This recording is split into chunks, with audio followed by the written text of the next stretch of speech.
आज सकाळच्या पुन्हा एक वार आपणा सर्वांना हार्दिक हार्दिक शुभेच्छा. प्रियजनानं एका नवीन वचनानं आणि नवीन सामर्थ्यानं आपल्याला आजच्या दिवसाला सामोरे जायचं आहे आणि त्यासाठी देवाचं वचन ऐकणं खूप गरजेचं आहे. आणि त्यासाठी आज मी जे देवाचं वचन विश्वासकांच्यासाठी निवडलेलं आहे ते यशायाचं पुस्तक याचा 41 अध्याय आणि 10वं वचन. तू भिवू नको, कारण मी तुझ्या बरोबर आहे. घाबरू नको, कारण मी तुझा देव आहे. मी तुला शक्ती देतो, मी तुझे सहाय्यही करीतो.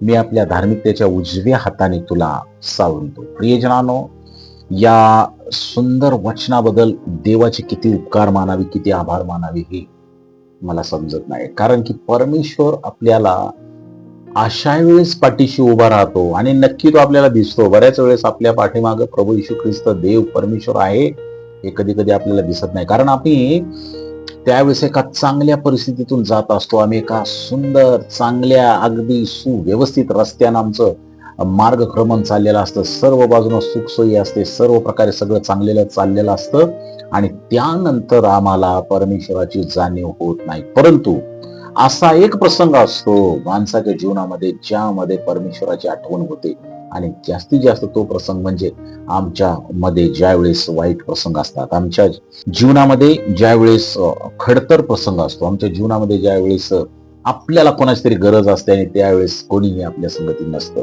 अशा परिस्थितीमध्ये परमेश्वर म्हणतो की या जीवनातल्या तुझ्या वाईट परिस्थितीमध्ये तुला भिण्याचं कारण नाही, कारण की मी तुझ्या बरोबर आहे. आज जग तुला टाकून गेलेलं असेल, जगानं तुला सोडलेलं असेल. अनेक वेळेस आपल्याला हे प्रसंग येतात प्रियजनांनो, नाही असं नाही. असे प्रसंग अनेक वेळेस येऊ शकतात, आपल्याला आलेले असतील, अनुभवलेले असतील तुम्ही हे प्रसंग. कारण त्यावेळेस आम्हाला देवाची आठवण होते, कारण की आमच्या सर्वस्वापासून आम्हाला आमचं जे काय आहे त्यापासून आम्हाला कोणताही लाभ होत नाही आणि आम्ही एकटे पडलेलो असतो. आम्ही आलोन असं जीवन जगत असतो. आम्ही एकदम वाईट परिस्थितीमधून जात असतो. त्यावेळेस परमेश्वराचं अभिवचन, तू भिवू नको, कारण मी तुझ्या बरोबर आहे. किती मोठं अश्युरन्स आहे, किती मोठं खात्री आहे ही, किती मोठी एक सहानुभूती आहे परमेश्वरा खुद्द दस्तूर परमेश्वरातर्फे की मी तुझ्या बरोबर आहे. प्रियजनानो, तू घाबरू नको, कारण मी तुझा देव आहे. प्रियजनानो, आज किती आनंदाची बाब आहे की आमचा देव आमच्या बरोबर आहे.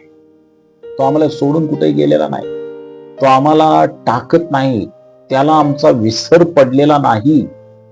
आम्ही विसरतो ना परमेश्वराला, आम्ही परमेश्वराला नेहमी विसरत आलेलो आहे. आमच्या आजचे सर्व कामकाज, आमचं सर्व शिक्षण असेल, आमचं कुटुंब, आमचं काम, आम्ही जगामध्ये अनेक गोष्टींच्या मध्ये अडकलेलो आहे. कितीतरी वेळेस आम्ही अशा परिस्थितीमध्ये अडकलेलो आहे की कुणाचं भलं करायचं तर लांबच आहे, आम्ही कुणाचं वाईट करता येईल याकडे आज माणसांचं लक्ष लागलेलं आहे. कसं कुणाला टार्गेट करता येईल, कसं कुणाला एखाद्या गोष्टीतून नेस्तनाबूत करता येईल, या गोष्टीमध्ये माणसं लागलेली आहेत. आणि प्रियजनानो, आम्ही व्यस्त असताना, वाईट आणि चांगल्या वेगवेगळ्या गोष्टीमध्ये आम्ही व्यस्त असताना आम्ही विसरलेलो आहे की आमचा देव माझ्या बरोबर आहे. आम्ही कदाचित चांगल्या ठिकाणी असतो, चांगल्या कामावर, कधी कधी आम्ही पाळक असतो, पास्टर्स आहोत आम्ही, परंतु आम्ही सर्वांग सुंदर असे पास्टर नाही. कधी कधी आपल्याला खूप वाईट वाटतं आम्हाला की आम्ही अशा प्रकारे पास्टर्सचे अनुभव घेत असतो, देवाच्या सेवकांचे आम्ही अनुभव घेत असतो की ते पास्टर आहेत, ते विसरलेले आहेत की मी तुझा देव आहे, मी तुला सहाय्य करतो, हे ते विसरलेले असतात. परंतु देवाच्या प्रिय लेकरांनो, अशी जी काही लोक आहेत जे खरंच देवाला विसरत नाही, तो माझा प्रभू आहे हे कधी ते विसरलेले नाही. आणि त्यांना जेव्हा वाईटाचा अनुभव होतो, परमेश्वर म्हणतो की भिवू नको, मी तुझ्या बरोबर आहे.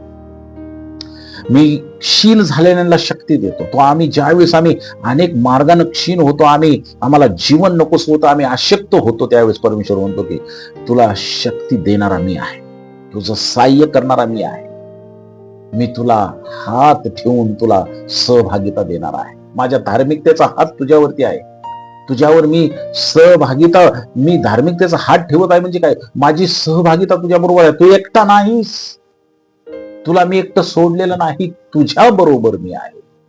कारण की तुला आणि तुझ्या घराण्याला मी निवडलेला आहे. माझ्या प्रियजनानं, काय आज तुम्ही एकटे आहात काय? पण हे विसरू नका की देव तुमच्या बरोबर आहे. कदाचित तुम्हाला देव दिसणार नाही, मला देव दिसणार नाही. आम्ही तेवढे सशक्त पवित्र नाही की आम्हाला देव दिसावा. वारा हवा आपल्याला दिसत नाही, परंतु ते आमच्या बरोबर आहे. त्याचबरोबर प्रभू आपल्या बरोबर आहे, तो जरी दिसत नसला तरी. आणि एकटं स्वतःला वाटून घेऊ नका, कारण की प्रभू तुमच्या बरोबर आहे. देवानं तुमचा पाठीराख केलेला आहे, तुमच्या डोक्यावरती धार्मिकतेचा हात ठेवलेला आहे. या आशेनं आजच्या दिवसाच्या ज्या गोष्टी आहेत, जे कामकाज आहे, त्याला आपण सुरुवात करूया. देव आमच्या बरोबर आहे. निराशा बाजूला असू द्या, एकटेपणा बाजूला असू द्या, तुमच्या बरोबर देव आहे हे विसरू नका. देव बाप तुम्हाला आशीर्वादित करो. Amen. May God bless you all.